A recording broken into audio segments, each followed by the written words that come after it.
Voilà, la fête de Tou Bishvat arrive et on se pose la question, qu'est-ce que c'est la fête de Tou Bishvat? Pourquoi faire une fête pour des arbres? Rosh Hashanah l'Ailanot, Rosh Hashanah des arbres. Pourquoi faire une fête pour des arbres? On connaît tous la coutume, on fait des prières sur les fruits et on demande à Kadosh Baruch Hu qu'il fasse en sorte qu'il y ait des beaux fruits sur cet arbre. Mais il y a un secret beaucoup plus approfondi que ça. Il est écrit dans la Torah, Adam etz hasadeh. L'homme, c'est comme un arbre dans le champ. Un arbre dans le champ. Mais pourquoi comparer un homme à un arbre? Pourquoi pas le comparer à un grand bâtiment? On le compare à un arbre. Justement, un arbre, pour bien pousser, même s'il est très grand, très beau fruit, s'il n'a pas ces conditions, il ne peut pas pousser. Les conditions d'un arbre, c'est d'être arrosé avec de l'eau et avoir du soleil. C'est ces conditions et c'est comme ça qu'il grandit. L'homme, c'est la même chose. Pour pouvoir grandir, il a besoin de quelque chose de très important. Il a besoin d'un gentil mot, d'un compliment. C'est ça qui arrose l'homme. C'est ça qui donne la force de grandir.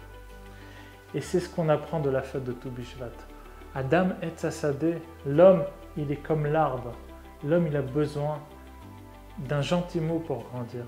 C'est pour ça qu'on doit s'inquiéter à l'autre et lui donner un gentil mot. Comme ça, on l'aide à grandir. Et c'est ce qui vient nous apprendre la fête de Tou Bishvat. Et le Ben Ish Chai nous raconte une histoire. Il était une fois un roi qui avait l'habitude de se promener avec son conseiller dans la ville où ils habitaient. Un jour, pendant leur promenade, ils passent devant un bâtiment qui est en construction. Et le roi, il s'arrête, il regarde les ouvriers travailler.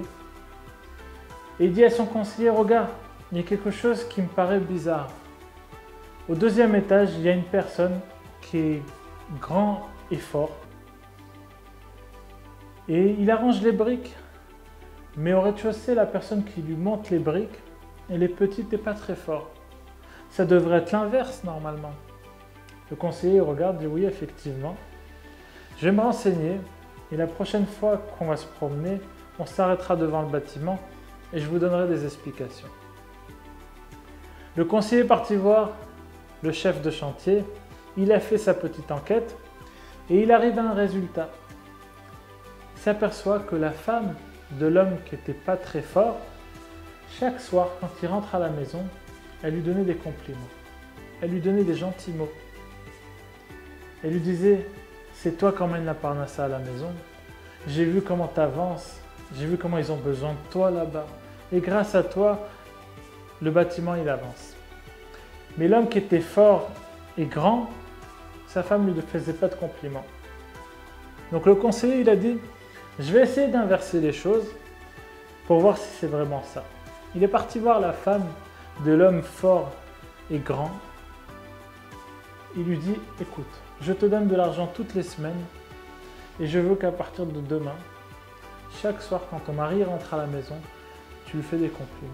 Tu dis que c'est toi qui emmènes l'argent à la maison, j'ai vu les travaux, comment ça avance bien et comment ils ont besoin de toi. Je fais des compliments à ton mari. De l'autre côté, il est parti voir la femme de l'homme qui n'était pas très fort et il l'embauche pour travailler au palais royal. Et il lui monte son salaire un peu plus que le salaire de son mari. Il lui demande de bien s'habiller comme on s'habille dans un palais. Et voilà, la femme, elle rentre à la maison au bout de quelques jours. Elle dit à son mari, le travail que tu as, c'est pas un beau travail. Tu rentres à la maison, tu as de la poussière, regarde-moi comment je suis bien habillé. Et en plus, ton salaire, il suffit pas.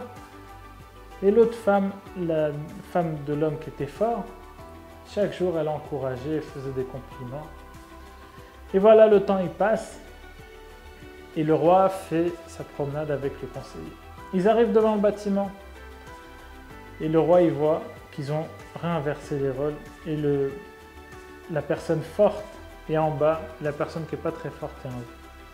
Il demande au conseiller, qu'est-ce qui s'est passé? Le conseiller dit au roi, il y a une petite chose qui compte tout. Il dit quoi? Un gentil mot peut donner une force à la personne.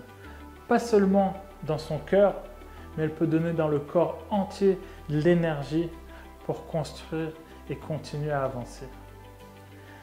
C'est ce qu'on apprend la fête de Toubou Shvat. C'est pour ça qu'on est comparé à un arbre. Un arbre, pour grandir, il a besoin d'être arrosé. Nous aussi, on a besoin d'être arrosé.